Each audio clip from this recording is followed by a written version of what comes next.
Fun Family. Pada kesempatan kali ini kita akan belajar tata cara mandi wajib, atau ini sama dengan pertanyaan teman-teman soal bagaimana cara mandi junub dalam Islam yang sesuai sunnah. Jadi yang pertama-tama teman-teman lakukan ketika masuk WC atau kamar mandi, usahakan dengan kaki kiri dan membaca doa sebelum masuk WC, yaitu ini a'udzubika minal khubesi wal khaba'is. Kemudian setelah itu masuk dengan kaki kiri dan mulai langkah pertama untuk mandi junub adalah dengan mencuci kedua tangan. Ya Kak? Tangannya. Jadi caranya teman-teman, jadi cuci kedua tangan. Pertama-tama cuci tangan kanan, kemudian tangan kiri. Setelah kedua tangan bersih, baru kemudian langkah kedua adalah dengan mencuci kemaluan. Nah, setelah mencuci kemaluan sampai bersih dengan tangan kiri. Jadi ingat teman-teman, dengan tangan kiri.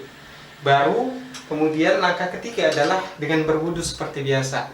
Pada saat berwudu, teman-teman bisa mencuci tangan lagi kembali, kedua tangan. Baru kemudian berwudu seperti biasa dan mencuci hingga ke kaki. Ada juga sunnahnya, teman-teman berwudu tapi tidak mencuci sampai kaki. Nanti setelah mandi junub baru kemudian mencuci kedua kaki sampai bersih. Nah, langkah yang keempat adalah setelah kita mencuci kedua tangan, mencuci kemaluan, kemudian berwudu, langkah keempat adalah mulai dengan mandi junub.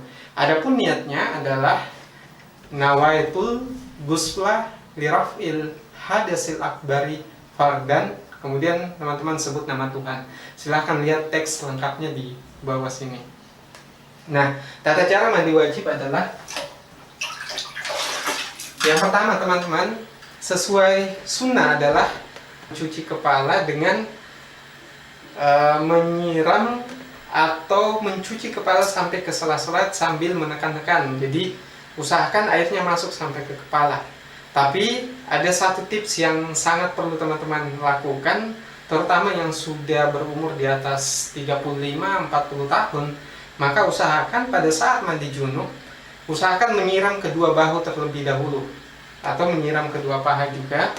Fungsinya apa? Karena kalau teman-teman langsung menyiram kepala, maka bisa saja akan terjadi gangguan di peredaran darah kita, karena pesan dari otak kita untuk mengatur suhu tubuh itu ada di bagian kepala kita. Jadi kita harus menyiram bahu dulu. Banyak kasus di mana terjadi stroke dan sebagainya ketika di kamar mandi karena suhu sedang panas, kemudian langsung menyiram kepala. Jadi usahakan menyiram kedua bahu dulu seperti ini. Jadi teman-teman usahakan siram bahu kiri dan kanan. Setelah selesai menyiram masing-masing 3 kali, baru kemudian membasuh kepala dengan tangan. Jadi usahakan tangannya itu sampai ke kulit kepala, jadi sampai ke sela-sela. Ini pun caranya bisa dengan dimulai dari samping dulu, jangan langsung ke bagian atas.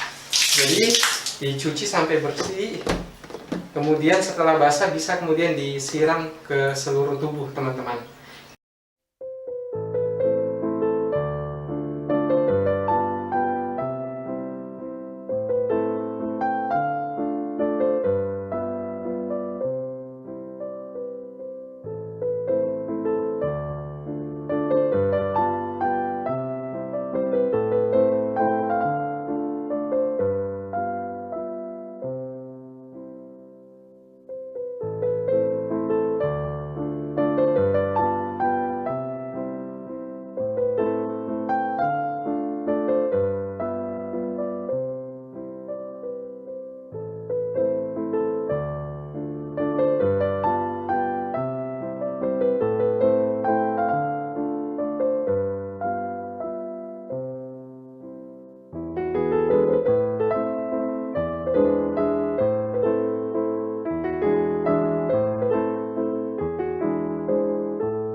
Jadi langkahnya seperti itu. Jadi setelah kita menyiram kedua bahu, baru kemudian menyiram semua bagian tubuh kita sampai semua bagian lipatan-lipatan tubuh itu terkena air sampai sempurna. Nah setelah itu, karena setelah ini mungkin teman-teman akan sholat, maka ada baiknya setelah ini lakukan wudhu lagi, baru kemudian sempurnakan sampai akhir teman-teman. Nah setelah itu barulah tata cara mandi junub telah kita lakukan dengan sempurna. Mungkin itu yang bisa saya sampaikan. Sekian. Assalamualaikum warahmatullahi wabarakatuh.